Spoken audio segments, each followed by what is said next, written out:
Hello friends, good morning to all of you. स्वागत है आप सभी का आपके अपने परिवार एजुकेशन हब पर। कैसे हैं आप लोग? उम्मीद करता हूं सभी एकदम स्वस्थ होंगे, मस्त होंगे, अपने अपने घर में होंगे और कोरोना के इससे पेंडेमिक में भी आप अपनी स्टडी को कंटिन्यू कर रहे होंगे। चलिए करते हैं शुरू। हम साइकोलॉजी का आज डे है, साइकोलॉजी के बारे में बात कर रहे थे। हम साइकोलॉजी के सिद्धांतों के बारे में बात करते हैं, प्रिंसिपल्स ऑफ, उनके जो प्रिंसिपल्स हैं, जो थियरीज हैं, उनके बारे में हम डिस्कशन कर रहे थे। हमने एक तत्व सिद्धांत पढ़ लिया था, द्वितत्व सिद्धांत पढ़ लिया था। द्वितत्व सिद्धांत किसका था? अंतिम हमने ये बातें पढ़ी थी कि स्पीयरमैन का था, एक जी फैक्टर था, एक एस फैक्टर था। जी मतलब जो आपका जनरल एबिलिटी और एस मतलब स्पेसिफिक फैक्टर। इसके बारे में अपन पूरी डिटेल में एनालिसिस पूरा कर चुके थे। यदि आपने नहीं देखा है तो आपके साइकोलॉजी से पहले बहुत सारे वीडियोज़ हो चुके हैं, पूरा बुद्धि टॉपिक उसमें मतलब इसके पीछे वाले वीडियो वहाँ पे करवाए हैं, तो आप जाके प्लेलिस्ट में देख सकते हैं। आज हम अगला नया सिद्धांत लेते हैं। अब जब स्पीयरमैन की बात करते हैं, स्पीयरमैन ने द्वितत्व सिद्धांत दे दिया। द्वितत्व सिद्धांत देने के बाद स्पीयरमैन ने, देखो द्वितत्व कब दिया? ये सिद्धांत स्पीयरमैन ने दिया 1904 में। कब दिया? एक मिनट, हाँ जी, कब दिया? 1904 में दिया स्पीयरमैन ने ये सिद्धांत है, जो द्विखंड सिद्धांत ना। अब उसके बाद स्पीयरमैन ने कर दिया इसमें चेंज। क्या चेंज किया? चेंज किया इसने 21 साल बाद। कब? 21 साल बाद। देखिए क्या चेंजेस किए, ध्यान से देखिएगा। स्पीयरमैन ने एक बात कही थी कि ये आपका जी फैक्टर होता है, ये आपका एस फैक्टर होता है। जी मतलब आपका जनरल एबिलिटी, एस मतलब स्पेसिफिक फैक्टर। इन दोनों के बीच में, गोवा वाले बीच पे उसके इन दोनों के बीच में एक ऐसा फैक्टर, ऐसा कारक होता है जिसको स्पीयरमैन ने यहाँ पे जोड़ा। और ये क्या करेगा? ये एस तत्व से तो अधिक प्रभावी। एक मिनट है, इसको मैं थोड़ा सा अपोजिट बनाता हूँ, तो प्रभावशीलता के आधार पर लेते हैं। तो जो आपका ये है ना, ये एस तो आपका सबसे कम प्रभावी होता है और जी आपका सबसे ज़्यादा प्रभावी होता है ना। ज़्यादा से बार दिया, जी आपका ज़्यादा प्रभावी होता है। तो चलिए अब देखिए एस और जी में डिफरेंस। जी जब तक अच्छे नहीं बने दोनों, इनको अच्छे बना के छोड़ेंगे। ये तो आपका एस, ये बन गया, और ये अब आपका जो गया जी। ओके, एस और जी ये सबसे मतलब इसका स्तर कम होता है, इसका स्तर यहाँ तक है, इसका स्तर यहाँ तक है। इन दोनों के बीच में एक फैक्टर और लिया। कैसा फैक्टर लिया? अब इसने कहा स्पीयरमैन ने कि इससे तो ज़्यादा इफेक्टिव ये है, लेकिन इससे कम इफेक्टिव ये है, और इसको नाम दिया समूह कारक। तो ये स्पीयरमैन का कौन सा सिद्धांत है? त्रितत्व सिद्धांत है। अगर आपको पहले आप थ्योरी को समझिए, आप लोग समझ लीजिए, नोट्स आपको पीडीएफ वैसे मिल जाएगी, और आपको आगे ये देखिए नेक्स्ट पेज में रहा, ये आपका सिद्धांत देखो, इसको आराम से लिख लीजिएगा, स्क्रीनशॉट ले लीजिएगा आराम से इसको, फिर बाद में वीडियो दोबारा देखते देखते आराम से इसको उतार लीजिए। देखिए ये एस फैक्टर, यानी एस फैक्टर सबसे कम इफेक्टिव होता है और जी फैक्टर बिल्कुल इफेक्टिव होता है। इन दोनों के बीच में इससे तो थोड़ा ज़्यादा लेकिन इससे थोड़ा कम कौन सा फैक्टर होता है? समूह कारक होता है। ये बात किसने की? स्पीयरमैन ने। कब की? 1925 में, 1925 में ये बात की। ये आपको नया जोड़ दिया, किसके बीच में? जी फैक्टर और एस फैक्टर के बीच में एक नया जोड़ा। ये कैसे स्तर का है? ये मध्य स्तर का, बीच में दोनों के, तो ये मध्य स्तर का जोड़ा। लेकिन इस सिद्धांत को मान्यता नहीं मिली, यानी कि 21 साल तक स्पीयरमैन ने ट्राई किया, और लास्ट में उसको रिजल्ट मिला ना मुन्ना ना, नया सिद्धांत नहीं जोड़ा जाएगा। ओके, बात समझ में आ गई। अब इसमें लिखना क्या है?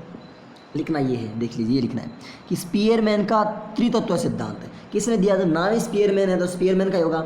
इसमें जी फैक्टर और एस फैक्टर के अलावा एक इसमें चेंज किया, एक तीसरा फैक्टर जोड़ा, कौन सा? समूह कारक है। ये कैसे स्तर का था? ये मध्य स्तर का था, लेकिन इसको मान्यता नहीं मिली। मध्य स्तर का था, ये जी से तो कम प्रभावी लेकिन एस से अधिक प्रभावी था। त्रिगुण धा। बात समझ में आ गई? I think there is no any problem. Spearman का त्रितत्व सिद्धांत आपके यदि समझ में आ गया हो तो फटाफट थम्स अप कर दीजिए। अगर इसका स्क्रीनशॉट लेना चाहो तो यू कैन। आगे चलते हैं। स्पीयरमैन का त्रितत्व सिद्धांत आपको क्लियर हो गया हो। कम से कम 15-20 सिद्धांत करेंगे अपन पूरे साइकोलॉजी के बुद्धि टॉपिक के। नेक्स्ट आता है आपका थॉर्नडाइक का। किसका? अब बात करते हैं अपन, देखिए थॉर्नडाइक के बहुतत्व सिद्धांत। ये कैसे तत्व है कि बहुतत्व है। कौन सा तत्व है? बहु का तत्व है। कौन सा तत्व होता है? बहुतत्व है। चलिए पेपर पेन रख दीजिए, आराम से इस सिद्धांत को समझते हैं। या फिर पहले अगर आप इसकी थियरी लिखना चाहो तो थियरी लिख सकते, थोड़ी सी इसके बारे में लिख सकते हो बातें लिखना कि किसने दिया, थॉर्नडाइक ने। इसका नाम क्या देना आपको, नाम लिखना है थॉर्नडाइक का बहुतत्व सिद्धांत। किसका, थॉर्नडाइक का बहुतत्व सिद्धांत। थॉर्नडाइक ने बुद्धि की तुलना दीवार से की है। किससे, दीवार से की है। मैं बता दूंगा दीवार से कैसे की है। दीवार वो फिल्म नहीं, अमिताभ बच्चन वाली फिल्म नहीं, दीवार, ये वाली दीवार, ठीक है। और बुद्धि का असत्तात्मक या परमाणुवादी या बुद्धि का रेत का सिद्धांत कहते हैं। सो इसको कहते हैं, इसको बुद्धि का असत्तात्मक या परमाणुवादी या रेत का सिद्धांत कहते हैं इसको। बात यहाँ तक समझ में आ गई होगी। अगर ये बातें अगर आपने लिख ली हों, ये बॉक्स बनाने की आपको कोई ज़रूरत नहीं है, आप सिर्फ इतनी बातें एक बार लिख लीजिए। आपको सिर्फ इतना लिखना होता है, इतना। इसको छोड़ दीजिए, इसको यहाँ से मैं हटा दूँ। चलो हम कैसे हटाएं इसको, हम तो यहाँ से हटा नहीं सकते, हट नहीं सकता ना। इतना लिखिए आप लोग। अब देखिए इधर चलिए ध्यान से, एक एक पॉइंट को कंसेप्ट समझ चलते हैं।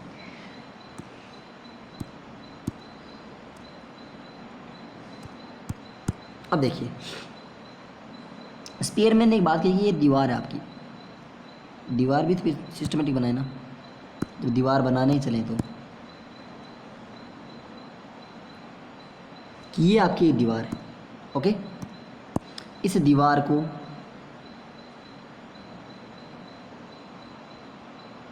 ये ऐसे दीवार पूरी बना लेना, अच्छे से ध्यान समझिएगा।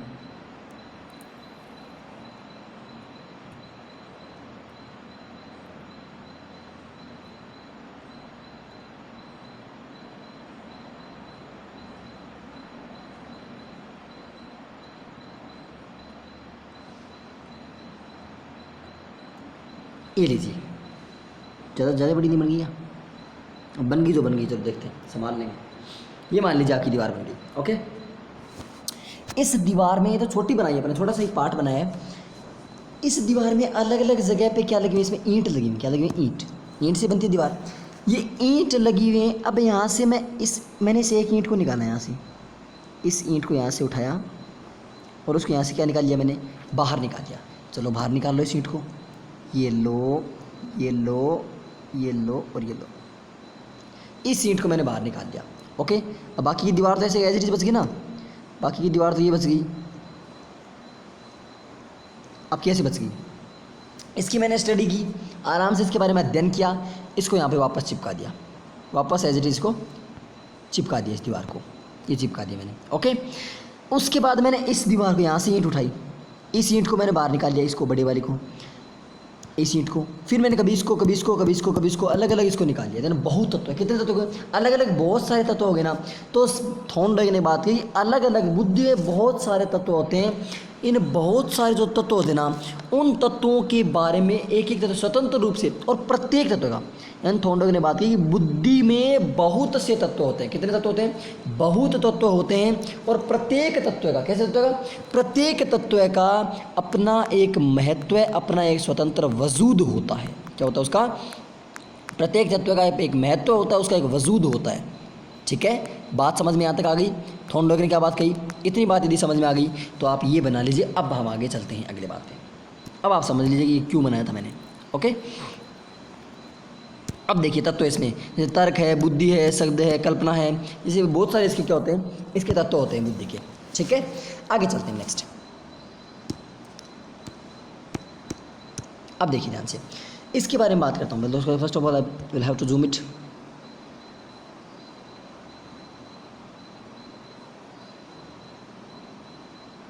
हाँ जी, अब देखिए थोड़ा सा और नीचे कर दें इसको। पहला कंसेप्ट क्या, थॉर्नडाइक का मानना है, किसका, थॉर्नडाइक का मानना है कि व्यक्ति अपने जीवन में जीतने का प्रयास करता है या कार्य करता है, सॉरी जीतने नहीं, जितने, ये थोड़ा सा गलत लिखा हुआ है, मिसप्रिंट लिखा हुआ है, छोटा लिखो इसको, ओके। व्यक्ति अपने जीवन में जितने भी प्रयास करता है, प्रत्येक कार्य के संबंध में व्यक्ति के शरीर में बुद्धि का एक तत्व पाया जाता है। क्या तत्व है, यानी थॉर्नडाइक क्या मानते हैं, ये साथ में लिखते चलिए, साथ में समझते चलिए कि थॉर्नडाइक का पहले इस कंसेप्ट को समझते हैं कि क्या, कि थॉर्नडाइक का मानना है कि प्रत्येक व्यक्ति, कोई भी व्यक्ति है, वो अपने जीवन में जितने भी प्रयास करता है, इसको जितने ही लिख लीजिएगा, ठीक है ना,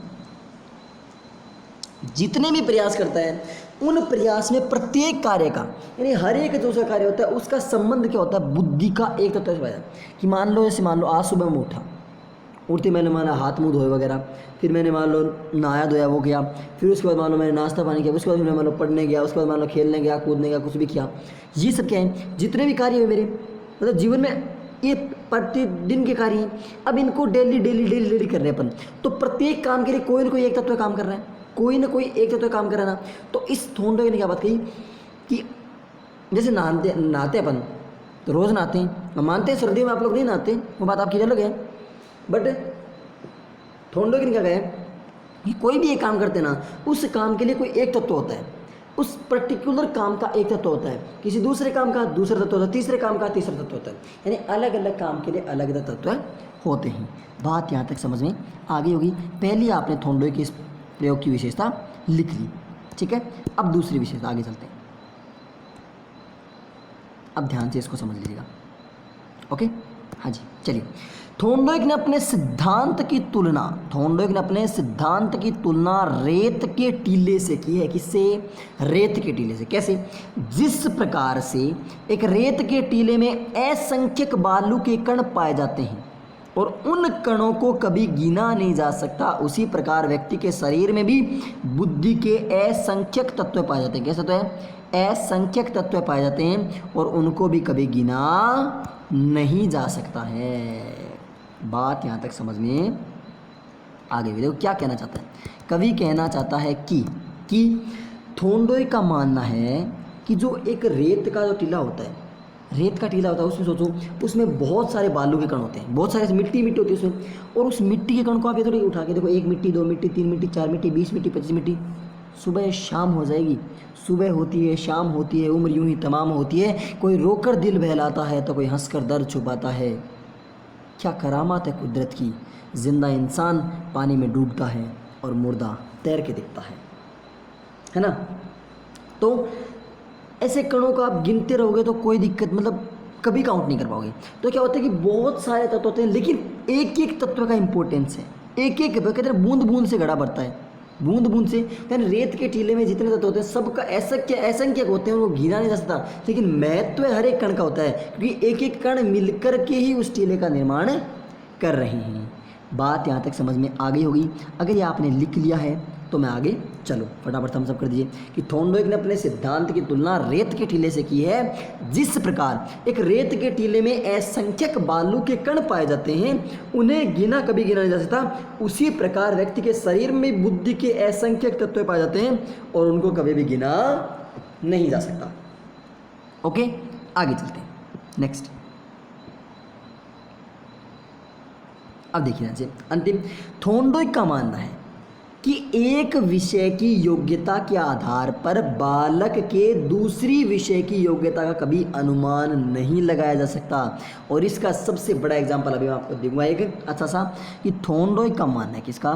थोंडोइक का मानना है कि एक विषय की योग्यता के आधार पर बालक के दूसरे विषय की योग्यता का अनुमान नहीं लगाया जा सकता। यदि बालक का जो एक विषय यदि स्ट्रॉन्ग है तो आप उसके दूसरे सब्जेक्ट का लिए मतलब ये अनुमान नहीं लगा सकते कि वो विषय उसका स्ट्रॉन्ग होगा या फिर कमज़ोर होगा। ये आप लिखिए, हम इसको करते हैं थोड़ा मिनिमाइज, ताकि आपको इसका पूरा स्क्रीनशॉट आप इसका ले सको।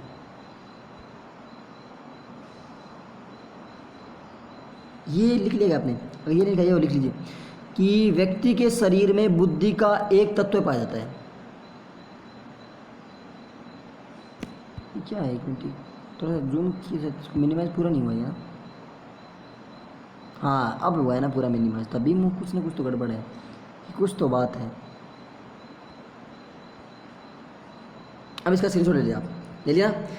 अब देखिए मैं इसका एग्जांपल देता हूँ। अभी जो आपको मैंने बात कही कि मतलब जो किसी का स्पेसिफिक किसी मतलब एक विषय के आधार पर उसके दूसरे विषय का आप उसका अंदाज़ा नहीं लगा सकते, ठीक है ना। कैसे नहीं लगा सकते, मैंने ये बात कैसे कह दी।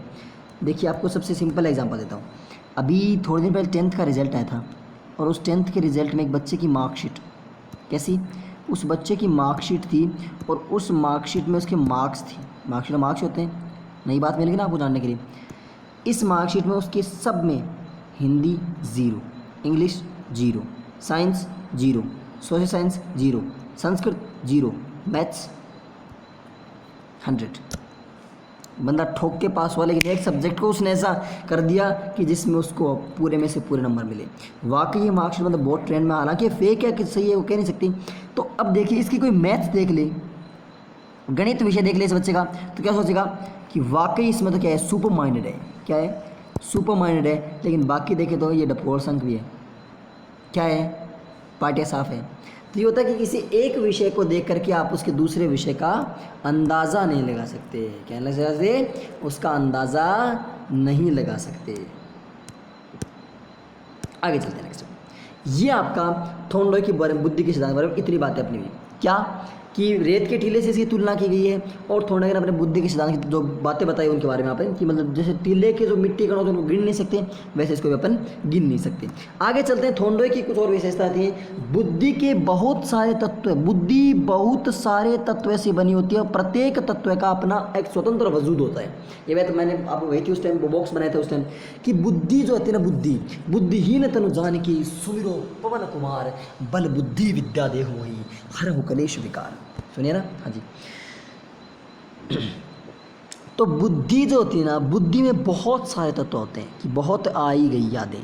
देखिए ये देखिए ये देखिए ये देखिए ये देखिए ये बहुत सारे तत्व हैं, अलग अलग अलग अलग अलग अलग तत्व हैं, लेकिन प्रत्येक तत्व का अपना एक वजूद है। एक एक ईंट से घर बनता, एक एक ईंट से एक दीवार बनती है, एक एक दीवार से एक घर बनता है।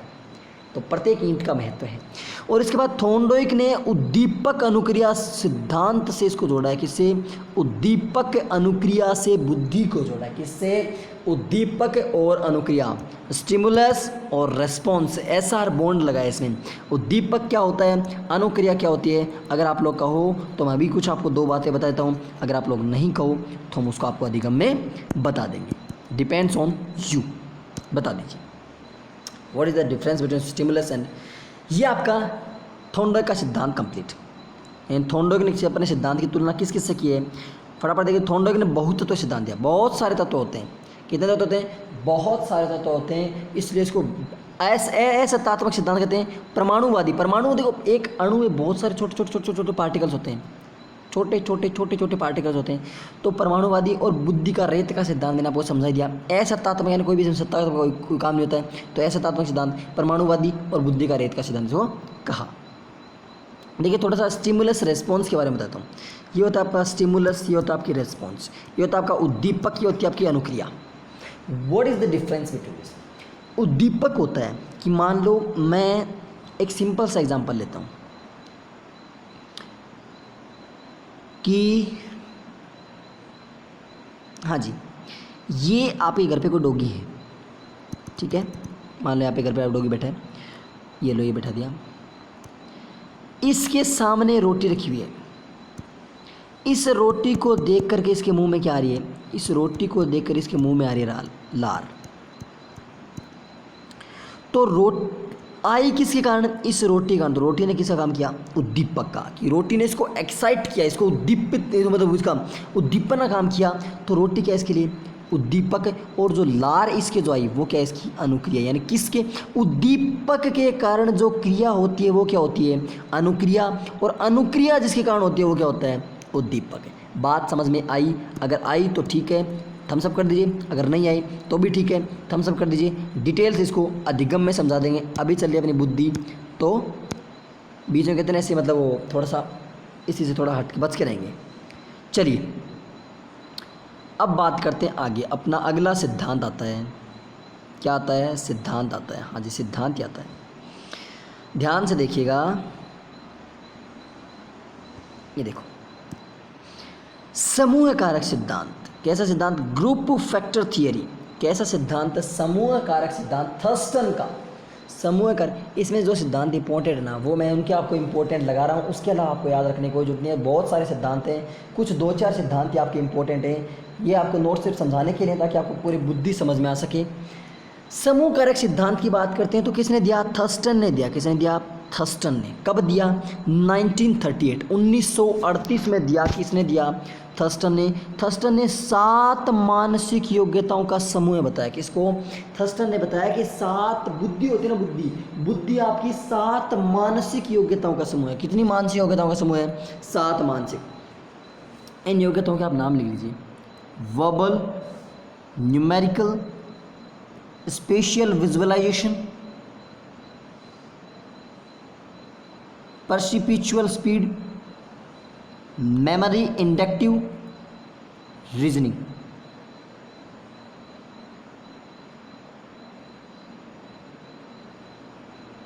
सात हो गया ना। एक आपका स्पेसिफिक एबिलिटी होगी,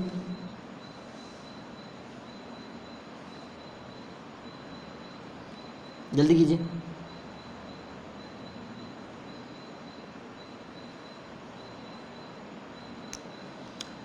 न्यूमेरिकल हो गया आपका, वर्बल हो गया, स्पेसिफिक विजुअलाइजेशन हो गया, स्पेसिफिक एबिलिटी होगी, आपकी जो परसिपिचुअल एबिलिटी होगी,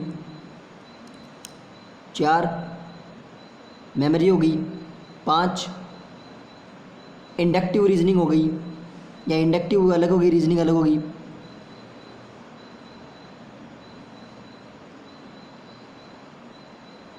उतार लीजिए इनको फटाफट, जल्दी कीजिए। 7 नाम लिख लीजिए।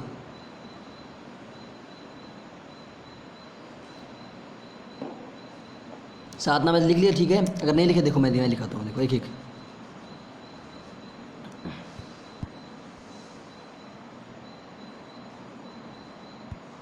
ये लीजिए, अब देखिए ध्यान से, एक एक नाम के बारे में देखते हैं। पहला S, S means specific ability. आगे वाला छोड़िए, आगे वाला आपका काम का नहीं है। Specific ability, spatial ability. Spatial ability क्या होती है? इसको बोलते हैं प्रसीव मतलब जो स्थानिक होती है ना, अपने स्थानिक बुद्धि, स्थान विशेष से रिलेटेड। तो एस का मतलब स्पेशियल एबिलिटी, मतलब आपकी जो स्थान से संबंधित एबिलिटी होती है ना, वो क्या होती है? आपकी स्पेशियल एबिलिटी होती है। ओके, स्थान से संबंधित। इसके आगे क्वेश्चन में स्थान से संबंधित एबिलिटी। नेक्स्ट दूसरी है आपकी पी।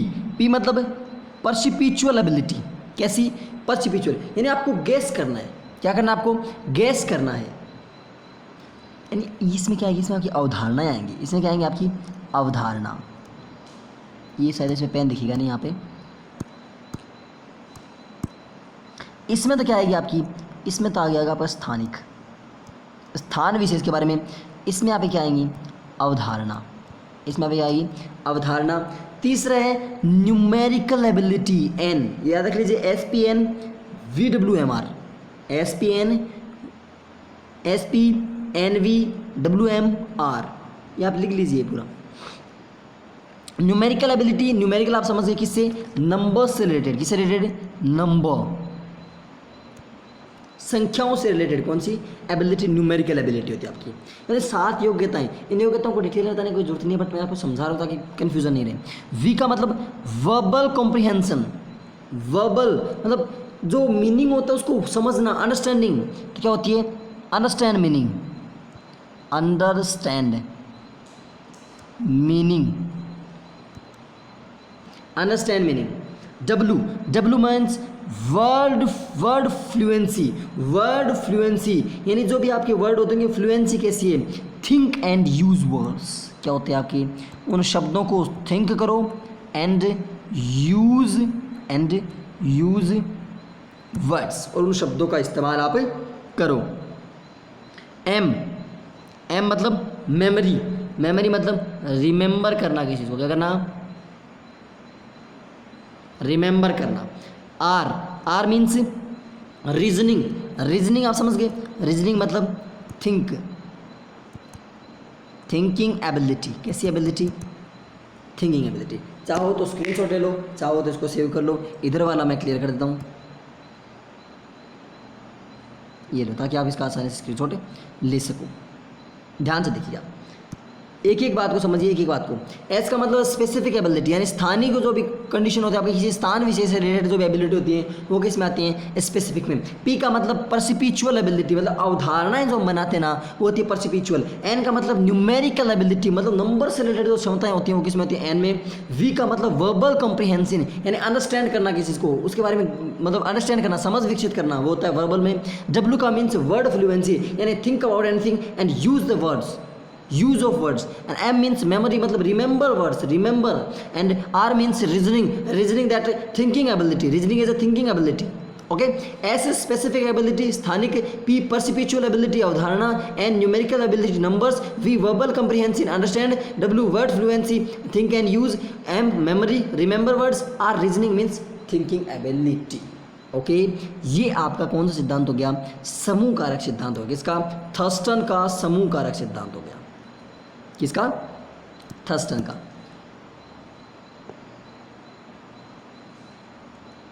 अब इसके लिए आप स्क्रीनशॉट लेना चाहो तो आप आसानी से ले सकते हो। आगे चलते हैं। क्या क्या पढ़ा? एस पी एन सपना, सपना मैवा, सपना वैमा,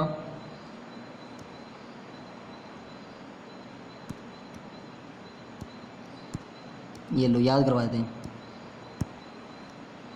सपना वे वा मारे, सपना में वा मारे, ऐसे याद रख लो। सपना वे वा मारे तो सपना एस पी एन हो गया, सपना में वा डब्ल्यू वी मारे, सपना में वा मारे। इसके कैसे याद रख लो, याद आ जाएगा। S P N V M V W M R. Is that clear? ये आपको याद भी मैंने करवा दिया। 7 हो गए। स्पेशल, पी का मतलब है, पी का मतलब परसिपिचुअल, परसिपिचुअल के बाद नेक्स्ट अपना, एन का मतलब न्यूमेरिकल, न्यूमेरिकल का मीन्स उसके बाद वर्बल, वर्बल के मीन्स वर्ड, वर्ड के मीन्स मेमोरी, मेमोरी के means reasoning. Next one of the best, one of the important त्रिअंशीय सिद्धांत, 3 डायमेंशनल थियरी। कैसा सिद्धांत? त्रिअंशीय सिद्धांत या 3 डायमेंशनल थियरी।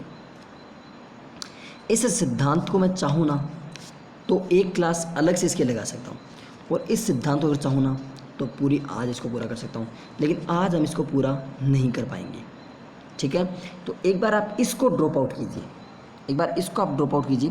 पीछे वाले पेजेस तो मैं क्लियर कर दूँ ताकि आपको दोबारा एक बार मैं जल्दी से पहले इसके बात चलती है। ये सिद्धांत मतलब कि ये सिद्धांत आपको नेक्स्ट इसके ऊपर अगले सेशन आएगा ना, उसमें पूरा इसी सिद्धांत के ऊपर एक लेके आऊँ, पूरा इसी सिद्धांत के ऊपर, उसमें आपको आराम समझ में आ जाएगा। क्योंकि अब अपने अप्रोक्सीमेट 30 मिनट से चले गए, 15 मिनट और बचे, 15 मिनट में तो आराम से अपन कुछ कर नहीं पाएंगे इसके बारे में पूरे सिद्धांत को।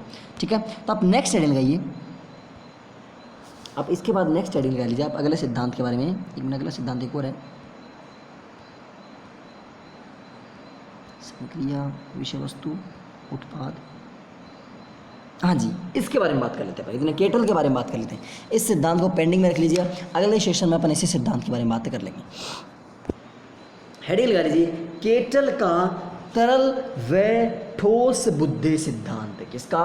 केटल का तरल व ठोस बुद्धि सिद्धांत, या फिर इसको बोलते हैं केटल का द्रव्य व मणिमीय सिद्धांत।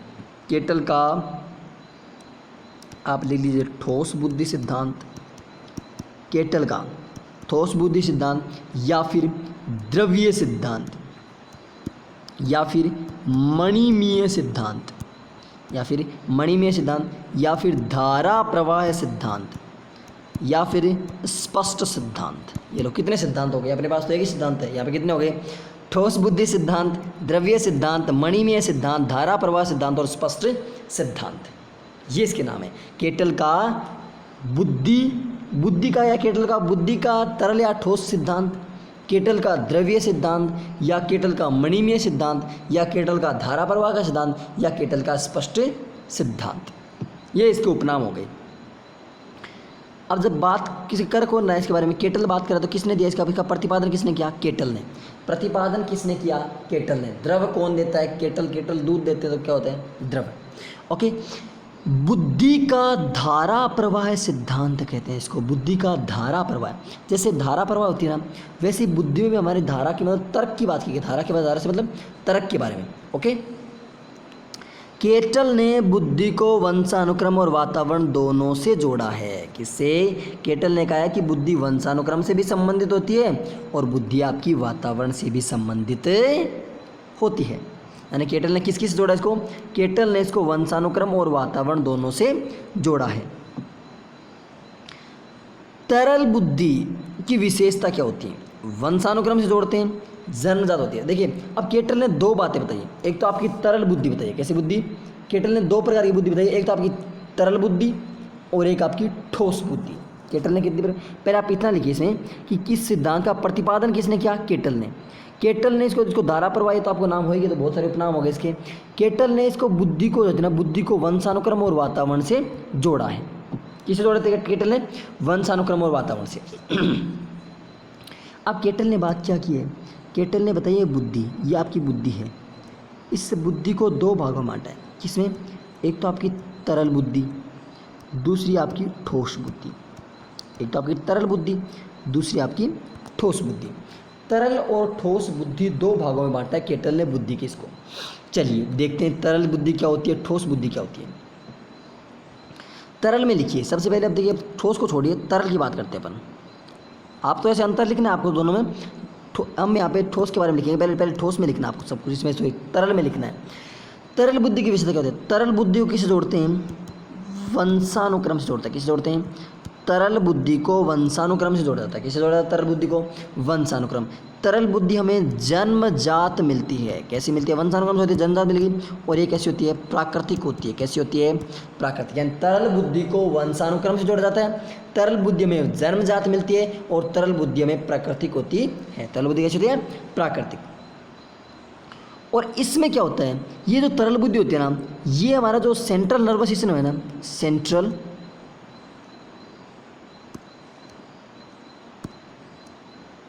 सेंट्रल नर्वस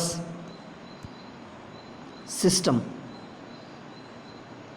जो केंद्रीय तंत्रिका तंत्र होता है, हमारा दिमाग होता है, मस्तिष्क, उसकी प्रभावशीलता पर, किसकी, इससे हमारे सेंट्रल नर्वस सिस्टम की प्रभावशीलता पर डिपेंडेंट होती है। क्या होती है, इस पर डिपेंड करती है। कौन सी बुद्धि, तरल बुद्धि। यानी तरल बुद्धि जो होती है वो, पहली बात तो क्या, जो तो टिकटॉक चलती है आजकल, टिकटॉक बैन हो चुका है, वंशानुक्रम पर डिपेंडेंट होती है। दूसरी बात क्या, ये जन्मजात होती है। तीसरी बात क्या, ये प्राकृतिक होती है। चौथी बात क्या, ये सेंट्रल नर्वस सिस्टम की प्रभावशीलता पर डिपेंडेंट होती है। यानी हमारा जो भी सेंट्रल नर्वस सिस्टम होता है उसकी प्रभावशीलता पर कौन सी बुद्धि डिपेंडेंट रहती है, उसकी प्रभावशीलता पर डिपेंडेंट रहती है तरल बुद्धि। ठीक है, तरल बुद्धि इतनी समझ में आ गई। इसके बारे में कुछ और विशेषता लिखनी है, पहले इतनी लिखिए आप।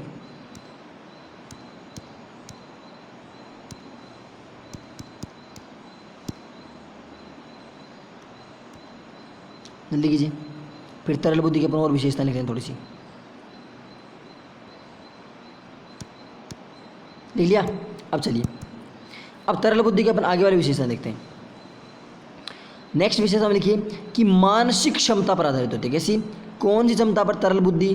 तरल बुद्धि आपकी मानसिक क्षमता पर आधारित होती है। किस पर है, यानी तरल बुद्धि में मानसिक क्षमता, कौन क्षमता, मानसिक क्षमता पर आधारित होती है, एक नंबर। और नेक्स्ट 16 से 17 वर्ष तक मैक्सिमम हो जाती है। कितने वर्ष तक, 16 से 17 वर्ष तक क्या हो जाती है, मैक्सिमम, अधिकतम हो जाती है। क्या हो जाती है, अधिकतम। ओके,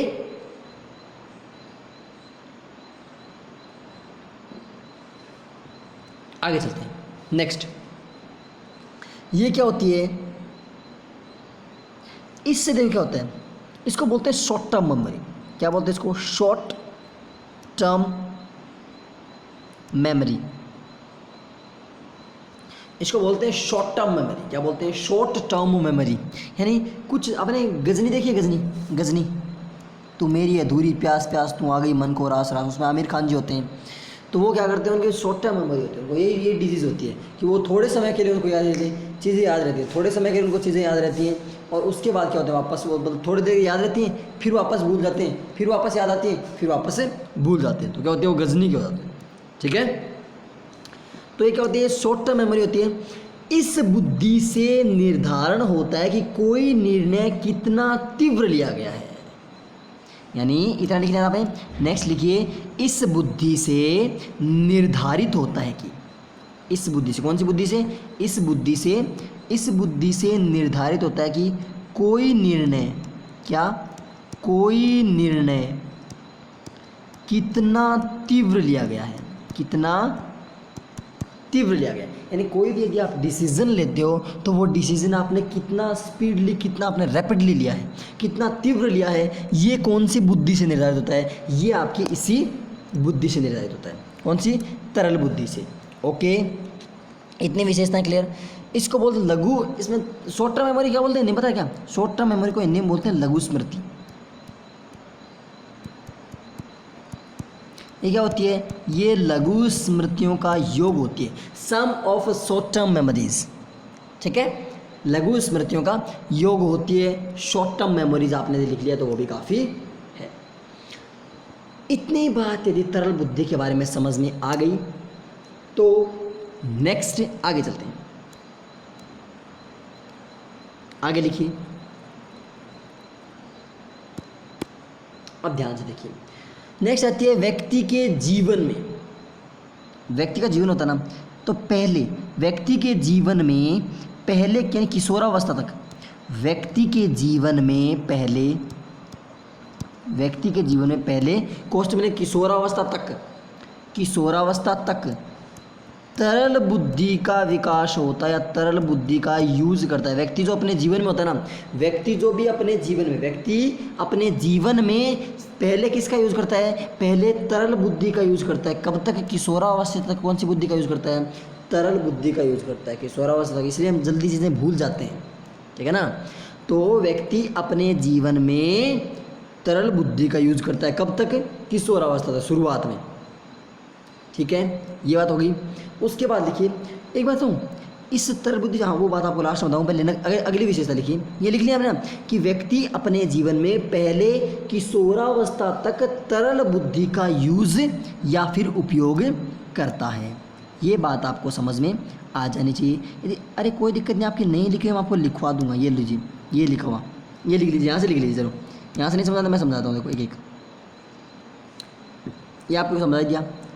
ये देखिए कि किससे संबंधित होती है? ये लघु स्मृतियों का योग होती है। किसका योग होती है? लघु स्मृतियों का योग। व्यक्ति जीवन में पहले किशोरावस्था तक तरल बुद्धि का यूज करता है। किसका यूज करता है? हम बोलते हैं यूज नहीं होता, ये होता है यूज। क्या करते हैं? यूज करते हैं। ओके, यूज नहीं होता है, ध्यान रखना इस बात। हाँ, प्रोनाउंसिएशन करने में आप लोग गड़बड़ करते हो, हम भी गड़बड़ करते हैं, हम भी यूज बोल रहे हैं इसको। यूज नहीं होता, यूज होता है। हम जहाँ पे गलत हो वहाँ पे हमें आप बताया करो, जहाँ पे आप गलत हो वहाँ पे हम आपको बताया करेंगे। साथ मिलकर चलेंगे, चलने में मजा आएगा। नेक्स्ट आता है कि तरल बुद्धि के आधार पर ही, किसके आधार पर? इंपॉर्टेंट पॉइंट है, ध्यान रखना। तरल बुद्धि के आधार पर ही व्यक्ति नई नई वस्तुओं का निर्माण करता है तथा समस्याओं का समाधान करता है। यानी आपकी जो तरल बुद्धि है ना, तरल बुद्धि, उस तरल बुद्धि के आधार पर ही कोई व्यक्ति होता है वो नई नई समस्याओं का, नई नई वस्तुओं का निर्माण करता है। और कोई भी समस्या आती है तो उन समस्याओं का समाधान भी किससे करता है? तरल बुद्धि से करता है।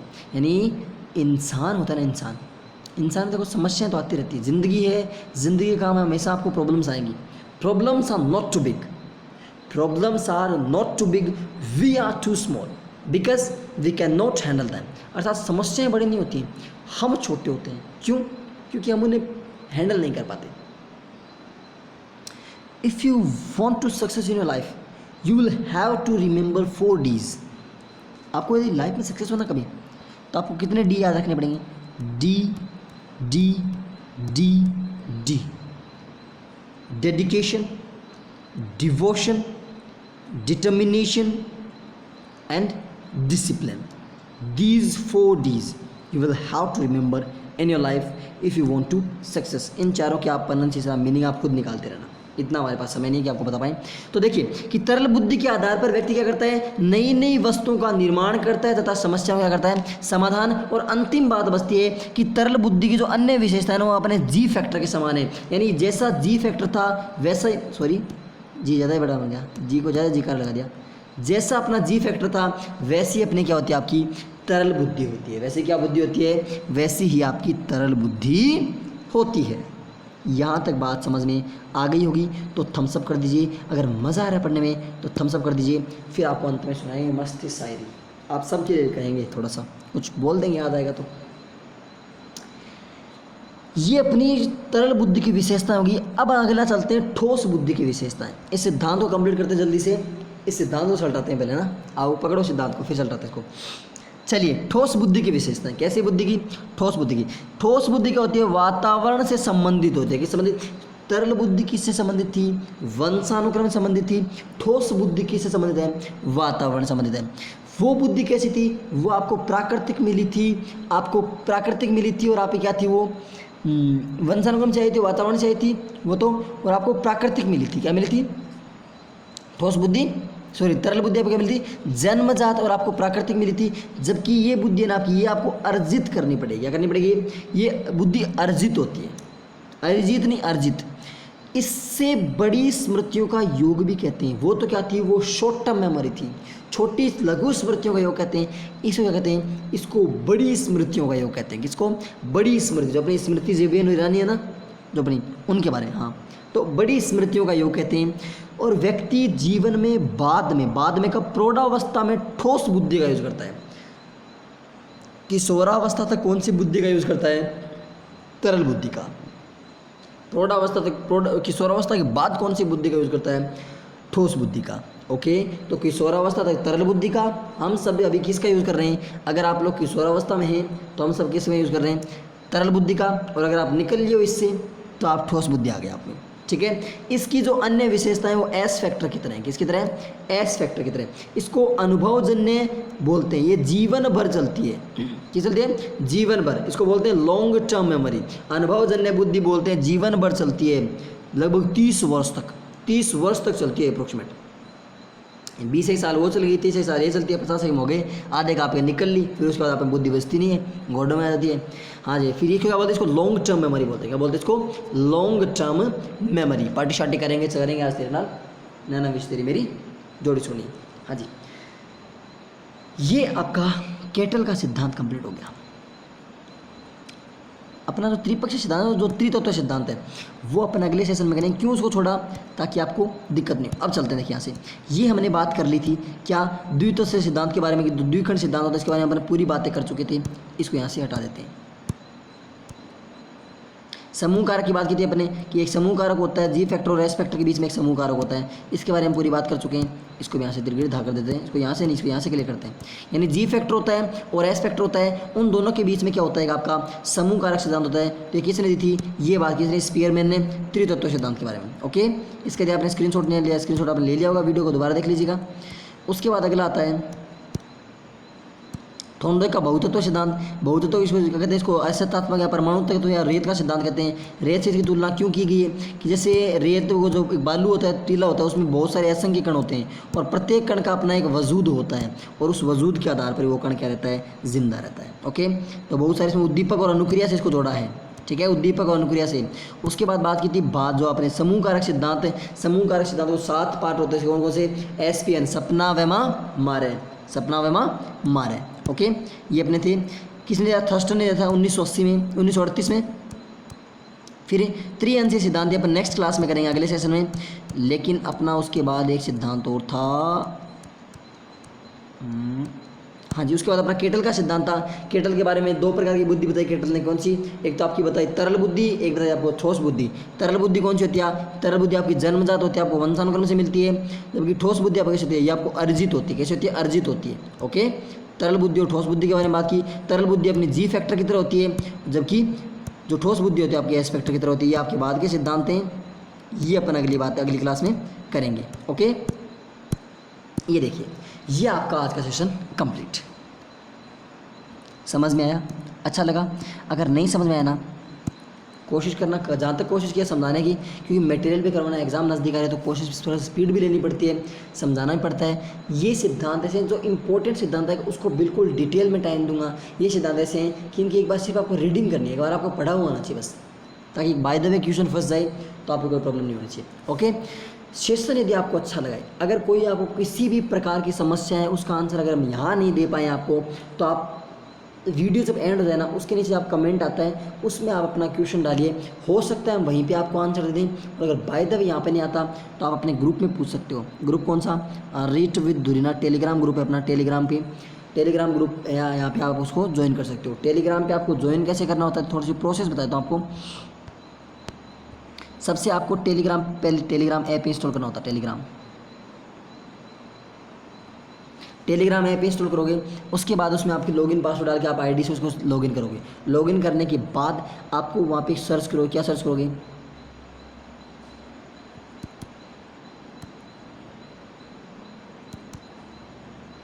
रीट विद दुनिया सर्च करोगे।